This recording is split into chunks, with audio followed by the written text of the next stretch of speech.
ঢাকার দোহার উপজেলায় মনেট নামে এক যুবকের ঝুলন্ত লাশ উদ্ধার করেছে থানা পুলিশ। শুক্রবার দিবাগত রাতে নারিশাহ পশ্চিমচর এলাকায় এ ঘটনা ঘটে। সে নারিশাহ পশ্চিমচর এলাকার আব্বাস ব্যাপারীর ছেলে। পুলিশ সূত্রে জানা যায়, শুক্রবার রাতে মনেট জাল নিয়ে বাড়ির পাশের চকে মাছ ধরতে যায়। পরে সকালে বাড়িতে না ফিরলে তাকে খোঁজাখুঁজি করেন তার পরিবারের সদস্যরা। এক পর্যায়ে নির্জন বাগানে জাম গাছের সাথে ঝুলন্ত অবস্থায় দেখতে পান তার বাবা। পরে তার চিৎকারে আশেপাশের লোকজন এসে পুলিশকে খবর দিলে পুলিশ ঘটনাস্থল থেকে মরদেহ উদ্ধার করে দোহার থানায় নিয়ে আসে। এ বিষয়ে শাইনপুকুর তদন্ত কেন্দ্রের এসআই আব্দুস সালাম বলেন, আমরা খবর পেয়ে মরদেহ উদ্ধার করেছি।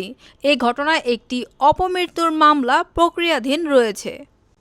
ডিউটিকালীন থানা থেকে বললো যে একটা ডেড বডি আছে।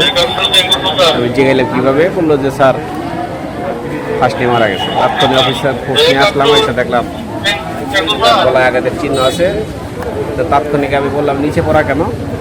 অনেকেই বললো, লোকজন বললো যে ওর বাবা তো একটা বড় সন্তান, একটা মানসিক ঝামেলা ছিল, আর বাবা তো বাক প্রতিবন্ধীর কারণে তাৎক্ষণিক সে রশি দাউদা কেটে ফেলছে, মানে গামছাটা।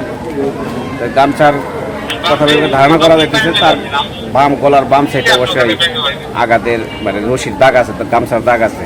আমি প্রাথমিকভাবে ধারণা করা যাচ্ছে যে ফার্স্টজনিত কারণে মারা গেছে। সকল রজান্তে মানসিক সমস্যা, শারীরিক সমস্যা, একমাত্র উপার্জন ব্যক্তি সেই পুরো লালন পালন করে সংসার চালায়।